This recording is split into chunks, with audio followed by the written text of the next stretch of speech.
ครับสบายดีพี่น้องสบายดีFCทางแฟมเมื่อสู่คนเด้อสมองสมบัติ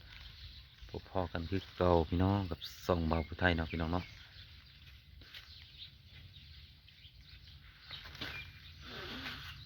อากาศหนาวแล้วพี่น้องเอ้ย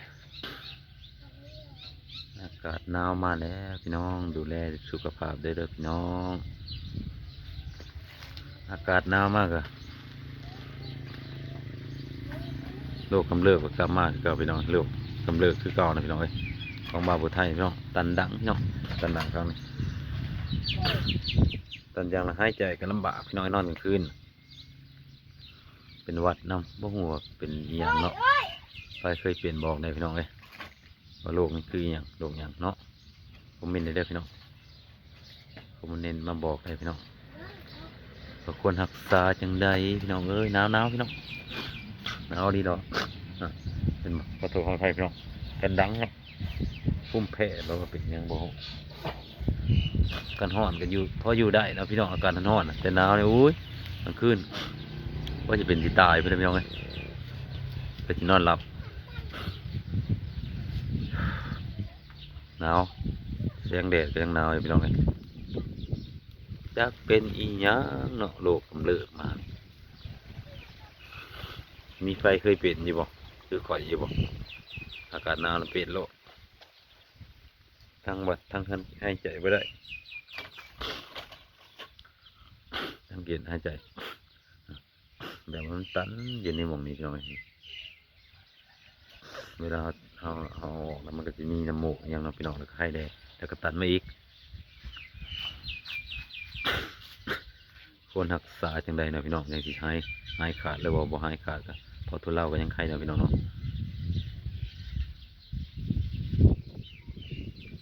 เมื่อยแล้วพี่น้อง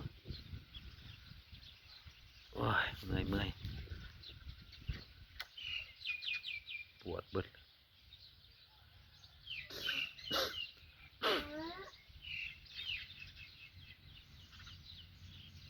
ปวดเมื่อยแล้วพี่น้องเลยปวดกระตุนกระตุน้ำหวานนี่มีแต่เนี่ยเป็นหวานนี่โอ้ยบุญโฮมนะพี่น้องเนาะโลกอะตอนนี้8 9 โมงกันยังหนาวพี่น้องลมแห้งเลยพี่น้องไหมลมแห้งขนาดลมพัดวีเลยใส่กับขี่รถแต่เช้าเสียกันยาวกับบ่ยอมใส่ยังน้อยคือว่าอะไรพี่น้องบ่หนาวปานใดดอกบ่คือผู้ใหญ่สิหนาวเด้โอ้ลูกชายว่าผู้ใหญ่เฒ่าแล้วหนาวบ่ลูกผู้น้อยบ่หนาวบ่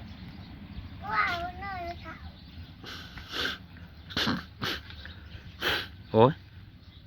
ทรมานแต่เด้พอตันดังบ่ตันดอกเจ้านะพอนั้นตันดังอาการร้อนเลยพออยู่อาการหนาวอยู่บ่ได้เลยกลางเว้นกลางคืนกันเพื่อสินอนหลับโอ้ยทรมานชุดเลยโลกนี่จากโลกอีหยังทรมานพ่อแล้วจากสิอยากพันอีหยังห้ามพันหยังหน้าแหลมมาเลยบ่ยอมกินข้าวเมื่อวานพันหยังฟันไอเคตายโอ้กระโดดแทะอันนี้เกินมาเป็นปีเนี่ยอุ้ยมากคือผูกมุนแล้วหลดนะอย่าไปเห็นนะมันจะมุนยกตั้มไว้ออกมันจะมุนนะไปทางอื่นไปทางหญ้านะไปจะลงไปในอ่างน้ำนะมุนแล้วหลดนะแล้วไว้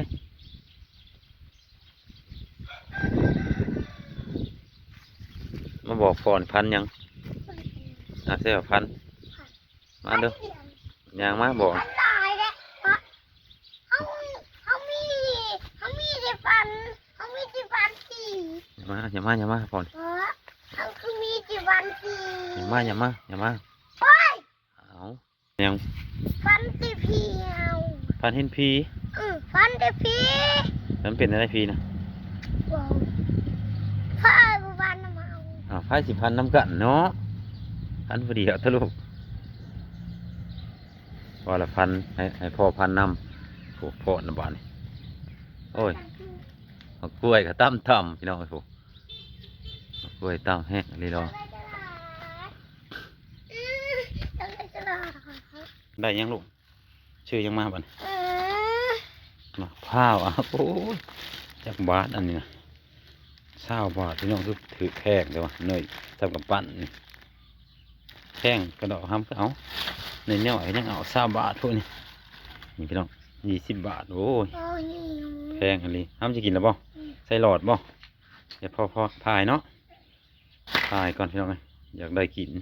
20 บาทโอ้ยแพงนี่พี่น้องเอ้ยเราบ่ฮู้ว่ามันแพงแล้วมันถือพี่น้องเอ้ยคอมเมนต์มาเด้อพี่น้อง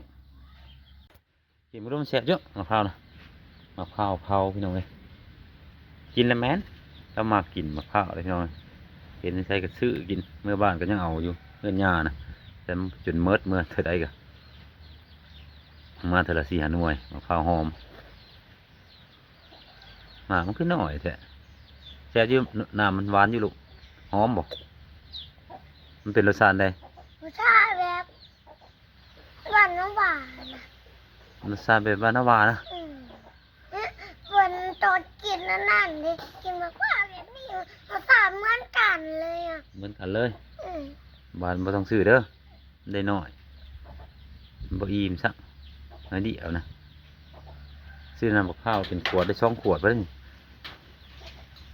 กินกระนวลมันน้ำอยู่บ่กระนวลกินอยู่กินกระนวลน้ำกินจังแซ่บ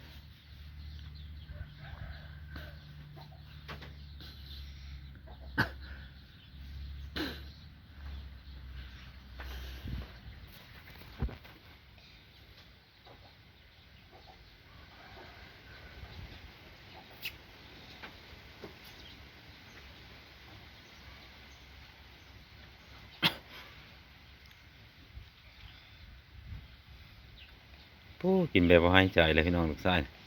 ถ้าได้กินแล้วโอ้ละหมากขนาดเด้อมะพร้าวมันหาวก็ยังกินมะพร้าวแบบสีนี่ตายนะน้ำมันก็ยังกินพี่น้องเอ้ยมะพร้าวที่มันออกงอกนะเรายังกินเชยน้ำมันละหมากกินน้ำมันแซ่บบ่แซ่บกินอย่างเดียวโอ้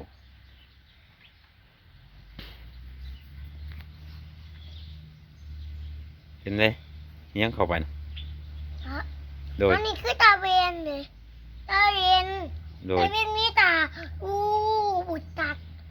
ตะเวนติ ตาเวนคือเจเจเห็นอืม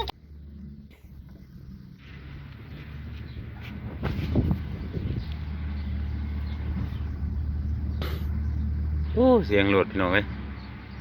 หมุนหมดทางบ่พี่น้องเอ้ยโอ้เสียงรถใหญ่มากจากบรรทุกอีกยังละบ่อนสิได้ยินแต่เสียงยังบ่ทันมาฮอดซ้ํให้แต่เป็นย่ำนี่พี่น้องย่ำพลโอ้ยบ่ต้องเว้าเลยสภาพมันเละเป็นหยังเละตุ้มเป๊ะเลยพี่น้องเอ้ย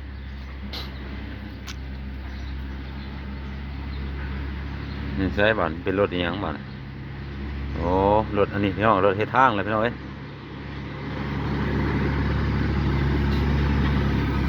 มาแต่เช้าอะลิเขาเกตทางพี่น้องเอ้ย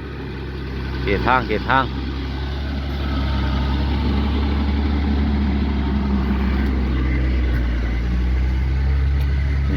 ตะกี้จะเป็นหลังคาพี่น้องเขาว่างออกเขาเอาในใส่พันปลาแสลมใส่ไปแล้วพี่น้องอย่าลืมกดไลค์กดแชร์กดติดตามเนาะเพื่อกันเป็นกำลังใจส่องบ่าวผู้ไทยเนาะพอกันกินหนาสบายดี ไป